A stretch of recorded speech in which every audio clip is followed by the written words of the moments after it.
तो कैसे हैं मेरे प्यारे भाई और बहन।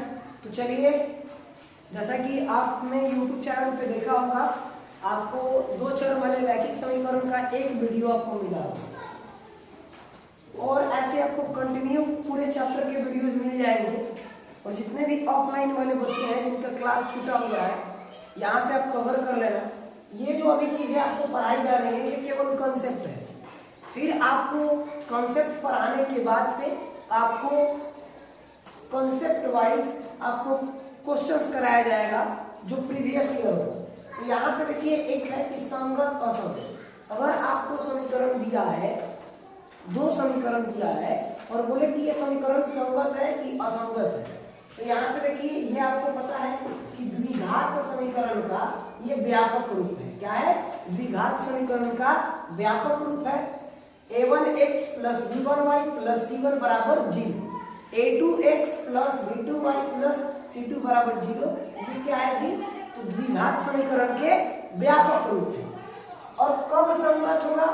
तो जब a1 upon a2 not equal to होगा b1 अपॉन b2 के, तो इस केस में क्या होगा? ये संगत होगा। क्या होगा? संगत होगा। कहने का मतलब है कि जब a1 बटे a2 बराबर नहीं होगा b1 बटे b2 के, तो इसको हम क्या बोलेंगे? संगत बोलेंगे। जैसे कि अगर आप ध्यान से देखो तो यहाँ पे क्वेश्चन है कि इसको बताना है आपको कि ये संगत है कि नहीं है। तो सबसे पहले हम सॉल्यूशन किसका करेंगे? सॉल्यूशन देखिए, a1 बराबर आपको -6 दिया है, b1 बराबर आपको 2 दिया है और c1 बराबर आपको 6 दिया है। ठीक उसी प्रकार से a2 बराबर अगर आप देखिएगा तो 4 दिया है, b2 बराबर आपको -4 दिया है और c2 बराबर आपको 9 दिया है। तो यहां से अगर देखा जाए तो -6 बटे 4 और 2 बटे -4, ये 2 दूनी की 4 हो जाएगा और ये दूनी है 6 और ये दूनी की 4। यानी अगर हम देखें तो साथ साथ बोल सकते हैं कि -3 बटे 2 बराबर नहीं है -1 बटे 2। तो यानी यहां से ये निष्कर्ष निकल के आता है कि a1 अपॉन a2 बराबर नहीं है b1 अपॉन b2। तो इस केस में ये क्या होगा? संगत होगा। क्या होगा? क्या होगा? संगत। अगर a1 अपॉन a2 बराबर नहीं होगा b1 अपॉन b2 के, तो इस केस में इसको हम क्या बोलेंगे? संगत बोलेंगे। ठीक है, चलिए आगे बढ़ते हैं। अगला आपका है कि असंगत कब होगा?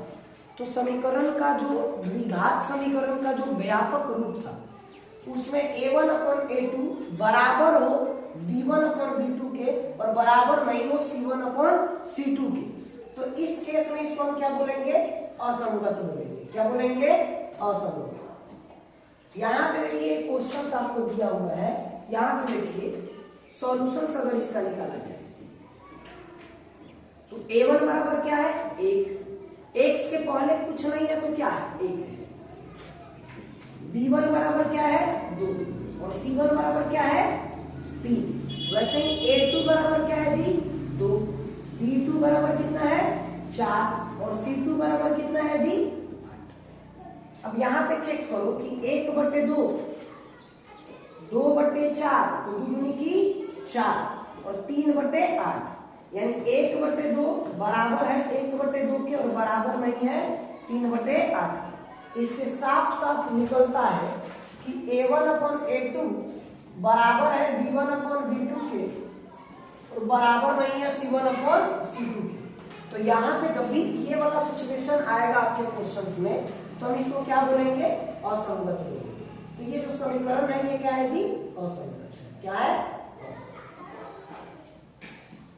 बेसिकली इस टाइप के जो क्वेश्चंस होंगे आपके बोर्ड एग्जाम में ऑब्जेक्टिव में पूछे जाते हैं कि आपको समीकरण दे दिया जाएगा और बोला जाएगा कि निम्न में से है संगत, असंगत, दोनों, इनमें से कोई नहीं। तो आपको ऐसे सॉल्व करना होगा और बताना होगा कि ये जो समीकरण है ये संगत है या असंगत है। आगे अगर हम बढ़े तो अगला जो है अपना 3 नंबर 3 नंबर में A1 अपन A2 बराबर होगा B1 अपन B2 और बराबर होगा C1 अपन C2 के। तो इस केस में भी इसको क्या बोलेंगे, संगत बोलेंगे। जैसे यहाँ पे आप देखो सॉल्यूशंस में इसके A1 बराबर आपको कितना दिया है 1, x के आगे कुछ नहीं है तो ये क्या है 1 है। B1 बराबर क्या है 2 है और C1 बराबर कितना है 3 है। ऐसे ही अगर हम बात कर ले तो A2 बराबर कितना है 2 है, B2 बराबर 4 है और C2 बराबर आपका 6 है। यानी 1/2, 2/4 और 3/6, 2 दूनी की 4, 3 दूनी की 6, यानी 1/2 बराबर है 1/2 बराबर है 1/2। यानी यहां से पता चलता है कि A1 अपन A2 बराबर है B1 अपन B2 बराबर है C1 अपन C2। तो इस केस में ये क्या है जी, संगत। क्या है, संगत। यहाँ पे आप समीकरण आपको दिया है तो आपको 3 चीज पढ़ना है कि कब संगत होगा और कब असंगत होगा। तो 2 केस में क्या हो रहा था कि संगत होगा और 1 केस में क्या हो रहा था, असंगत हो रहा था। जैसे इसके लिए हम आपको बहुत ही बढ़िया से यहाँ पे लिख करके रखा गया है। ये रहा आपका होमवर्क। ये आपको 2 समीकरण दिए गए हैं और आप देख लेना, जैसे हम सॉल्व किए हैं वैसे आप सॉल्व कर करके देख लेना कि कौन सा इसमें संगत है और कौन सा असंगत है। किसी भी अगर जो ऑनलाइन विद्यार्थी देखते हैं उनको स्क्रीनशॉट लेना है तो आप इसको ले सकते हैं। चलिए आगे की तरफ। यहाँ पे अगर आप देखिएगा, एक बार आइए हम पहले इधर आने से पहले साइड में डिस्कशन कर लेते हैं कि कब संगत होगा और कब असंगत। कोई आपको द्विघात समीकरण दिया हो और आपको A1 अपॉन A2 बराबर नहीं हो B1 अपॉन B2, तो इस केस में ये क्या होगा, संगत होगा। क्या होगा जी, संगत होगा। ऐसे ही A1 अपॉन A2 बराबर हो B1 अपॉन B2 और बराबर नहीं हो C1 अपॉन C2 के, तो इस केस में ये असंगत है। ठीक इसी प्रकार से बात कर लें, A1 अपॉन A2 बराबर होगा B1 अपॉन B2 और बराबर होगा C1 अपॉन C2, तो इस केस में ये क्या होगा, संगत। यानी आपको दिमाग में रखना है कि 2 जो आएंगे वो क्या आएंगे जी, संगत है और एक इसमें से क्या होगा, असंगत होगा। ये बातें आपको बहुत ही बढ़िया से याद रखने हैं कि अगर आपको कोई द्विघात समीकरण दिया है तो उसमें 2 केस ऐसा आएगा जिसमें समीकरण अपना संगत है और 1 केस ऐसा आएगा जिसमें अपना समीकरण क्या होगा, असंगत होगा। तो इन सब बातों को आप ध्यान में रखिएगा।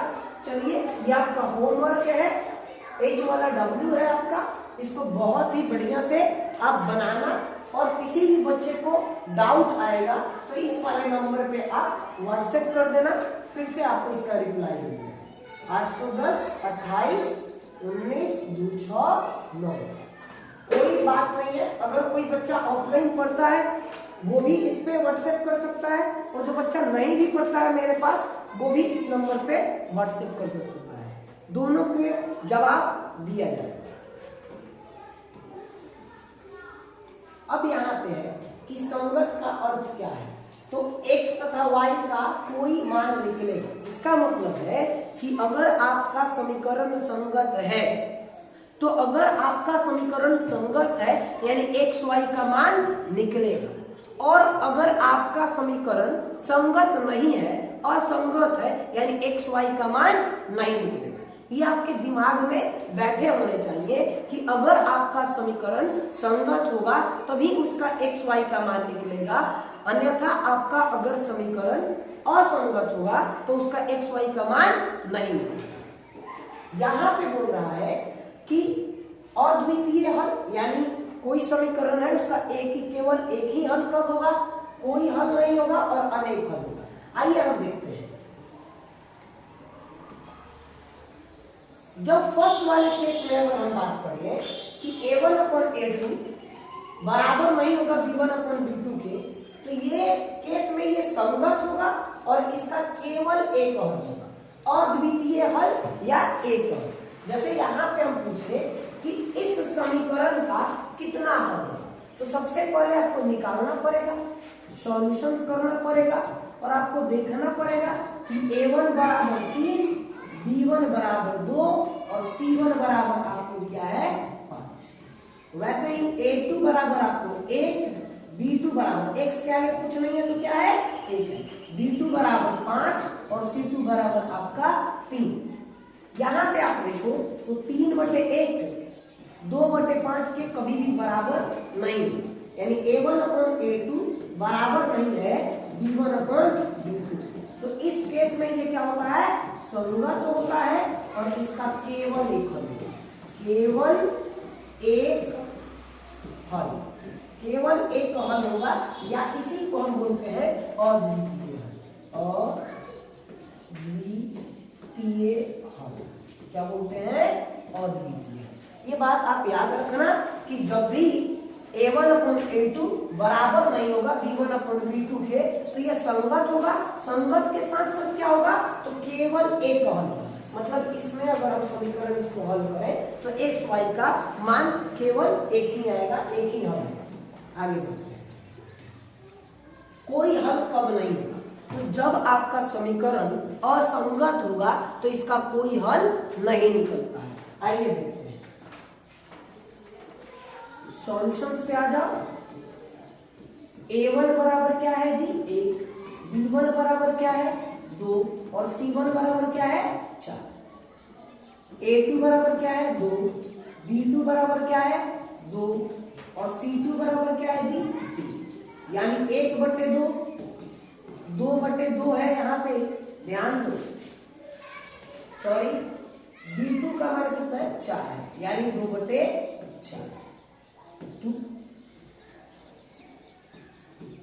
और कितना है जी 4/3।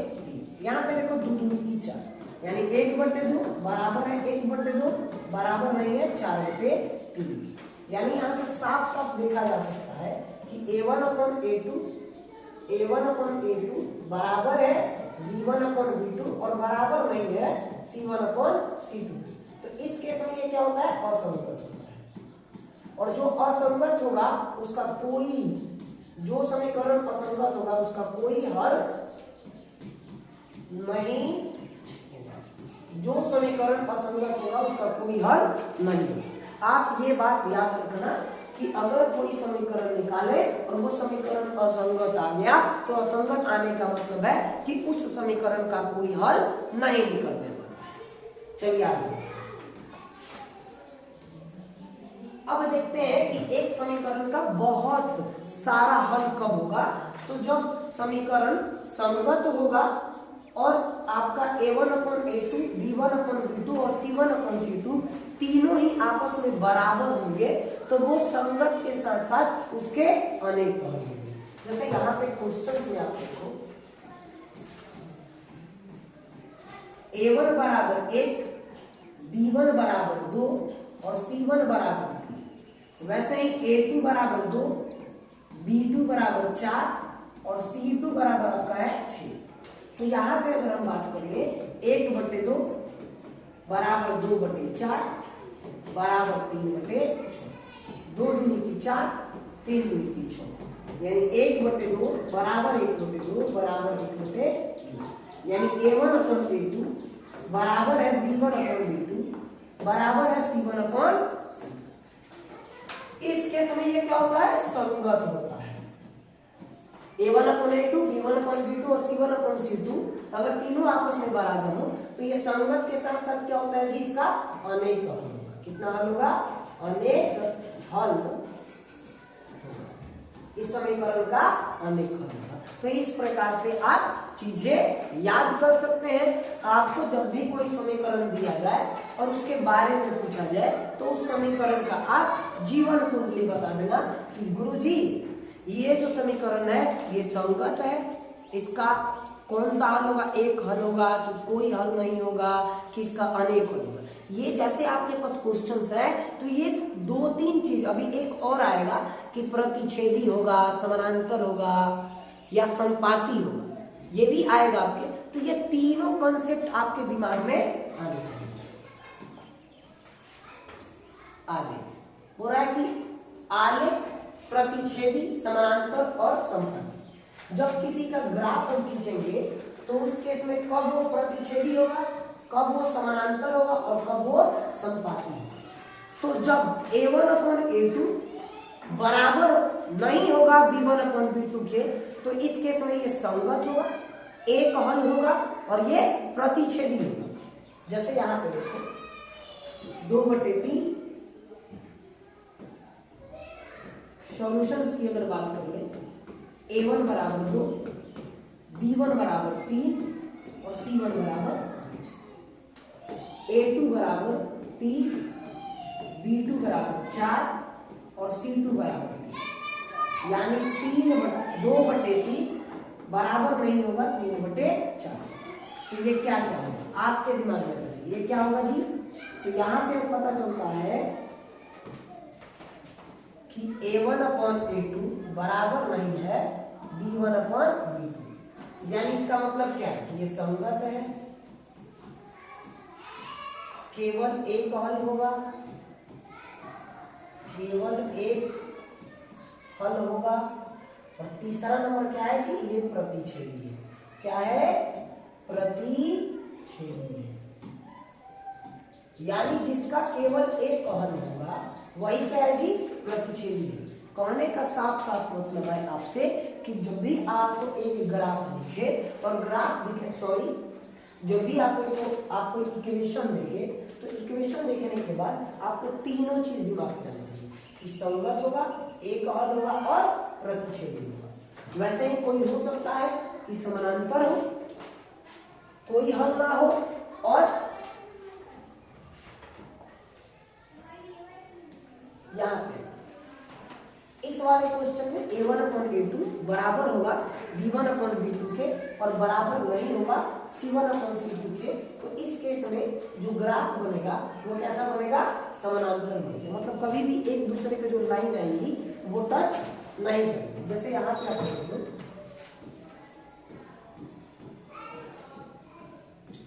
A1/A2, सॉरी, A1 बराबर 1, B1 बराबर 4 और C1 बराबर A2 बराबर 2, B2 बराबर 8 और C2 बराबर आपका 5। 1/2 बराबर 4/8 और बराबर नहीं होगा, ये 4 में किया हो जाएगा 3/5, यानी 1/2 बराबर है 1/2 के, बराबर नहीं है 3/5, यानी A1/A2 बराबर है B1/B2 और बराबर नहीं है C1/C2। यानी इस केस में ये क्या होगा, तो इस केस में सबसे पहला तो ये असंगत है। क्या है, असंगत है तो कोई हल नहीं, कोई हल नहीं, असंगत है तो कोई हल नहीं, और असंगत है कोई हल नहीं होगा तो इसका ग्राफ कैसा आएगा, समानांतर। कैसा आएगा ग्राफ, याद रहेगा। इतनी बातें आपको याद होंगी। आगे की तरफ बढ़े हम, आगे हम बढ़ते हैं, अगले प्रश्न की तरफ बढ़ते हैं, अगले कंसेप्ट की तरफ। फिर आपको हम बोल रहे हैं, आपको जो कंसेप्ट केवल बताया जा रहा है, इस पे क्वेश्चंस आपको अलग से कराए जाएंगे। जितने भी पहले इस चैप्टर के कंसेप्ट है, टोटल कंसेप्ट को पढ़ेंगे और उन पे आधारित कुछ प्रश्न करेंगे और फिर आपके बोर्ड एग्जाम के पॉइंट ऑफ व्यू से आपको क्वेश्चंस कराएंगे। सबसे पहले संपाती का मतलब क्या होता है, जब हम किसी का ग्राफ खींचे और एक लाइन के ऊपर एक लाइन आ गया तो इसको हम क्या बोलते हैं, संपाती। जब तीनों A1/A2, B1/B2 और C1/C2 तीनों ही आपस में बराबर हो तो इस केस में जो अपना समीकरण होगा वो संगत होगा, अनेक हल होंगे और इनका ग्राफ जो आएगा, आलेख जो आएगा वो कैसा होगा जी, संपाती होगा। जैसे कि अगर आप देखो सॉल्यूशन, A1 बराबर आपको 2, B1 बराबर 3 और C1 बराबर 4। वैसे ही A2 बराबर आपको 4, B2 बराबर आपको 6 और C2 बराबर आपका 8। यानी 2/4, 3/6, 4/8, 2 दूनी की 4, 2 तिहाई 6, 4 दूनी की 8, यानी 1/2 बराबर 1/2 बराबर 1/, यानी हम देखें तो A1 अपॉन A2 बराबर B1/B2 बराबर C1/, इस केस में क्या होगा, तो ये संगत होगा, अनेक हल होंगे, अनेक हल, और इसका जो ग्राफ आएगा, आलेख आएगा, वो कैसा होगा जी, समपाती। कैसा होगा, ये सभी चीजें आपको याद होने चाहिए। एक ग्राफ देखने के बाद से वो ग्राफ का क्या क्या नेचर है, ये सब चीजें आपको याद होनी चाहिए। तीनों बातें आनी चाहिए, संगत, अनेक हल और समपाती। ऑप्शन में आपसे इसमें से कुछ भी आपसे पूछ सकता है कि आपको देखेगा इस ग्राफ का निम्न में से क्या होगा, तो आप हो सकता है ऑप्शन में आपको संगत मिल जाए, हो सकता है आपको ऑप्शन में अनेक हल मिल जाए, हो सकता है आपको ऑप्शन में समपाती मिल जाए। अगर तीनों ही मिल जाए तो एक और ऑप्शन आपको मिलेगा जिसको बोलते हैं इनमें से सभी। ठीक है, चलिए आगे की तरफ बढ़ते हैं। इन जितना भी हम 3 चीज पढ़े, यहाँ पे आपको बोल रहा है कि x - 2y बराबर 4 और 2x - 4y बराबर 8 का आलेख कैसा है। अब यहाँ पे जो क्वेश्चन आएगा इसको हम सॉल्यूशन करते हैं। इसमें ये आपको आलेख खींचने को नहीं बोल रहा है, बट इसका आलेख कैसा होगा, कहने का मतलब है कि प्रतिच्छेदी होगा, कि समानांतर होगा, कि समपाती होगा। आइए सॉल्यूशन करते हैं। ध्यान से ग्राफ दिया x - 2y बराबर 4 और एक है 2x - 4y बराबर 7। यहाँ से अगर देखो तो A1 बराबर आपको दिया है 1, B1 बराबर दिया है -2 और C1 बराबर दिया है 4, और A2 बराबर आपको दिया है 2, B2 बराबर आपको दिया है -4 और C2 बराबर आपको दिया है, यानी 1/2 -2/-4 और 4/, माइनस माइनस खत्म, 2 की 4, 4, यानी 1/2 बराबर है 1/2 बराबर है 1/2। साफ साफ मतलब है यहाँ पे A1/A2 बराबर है B1/B2 बराबर है C1/C2। इस केस में अगर क्वेश्चन के हिसाब से बोला जाए कि इसका आलेख कैसा होगा, तो कैसा होगा जी, समपाती। लेकिन अगर हम आपसे प्रश्न पूछे कि इस ग्राफ के पूरे जीवन कुंडली के बारे में बताइए, तो आप क्या बोलिएगा कि ये संगत, क्या बोलिएगा, संगत। इसके अनेक हल, कितने हल होंगे, अनेक हल, और ग्राफ इसका आलेख कैसा होगा जी, तो समपाती। ये सभी बातें आपको एक ग्राफ देखने के बाद से उसका ये जो तीनों नेचर है, ये तीनों नेचर आपको पता है। क्या आप बातें समझे। जैसे इस क्वेश्चन में केवल बोला कि आलेख कैसा होगा, तो हमारा आंसर हो गया समपाती। लेकिन आपके दिमाग में ये तीनों चीजें चल रही, एक समीकरण देखें, तीनों चीज समीकरण के बारे में पता होना चाहिए कि समीकरण जो है ये संगत है कि असंगत है, समीकरण का कौन सा हल होगा, एक हल होगा, अनेक हल होगा कि कोई हल होबे नहीं करेगा, इसका ग्राफ होगा तो प्रतिच्छेदी होगा, कि समानांतर होगा, कि समपाती होगा। ये सभी बातें आपको याद होनी चाहिए। प्रतिच्छेदी का मतलब होता है कि हम ग्राफ खींचे, यहाँ से एक ऐसे ग्राफ खींचे और इधर से खींचे, और अगर दो रेखाएं आपस में टकराती हैं जिस बिंदु पे, इसको प्रतिच्छेदी बिंदु बोलते हैं और इसको प्रतिच्छेदी बोलेंगे। और जब दो रेखाएं आपस को बिना काटे हुए एक दूसरे से दूर रहेंगी तो इनको हम क्या बोलेंगे, समानांतर बोलेंगे। और जो ग्राफ, एक ग्राफ खींचा जाए और इसी के ऊपर फिर से दूसरा लाइन है, तो इसको हम क्या बोलेंगे, समपाती। ये बात आप याद रखना और बहुत ही बढ़िया से, ठीक है। चलो अब इन तीनों को ना हम आपके लिए एक साथ लिखेंगे।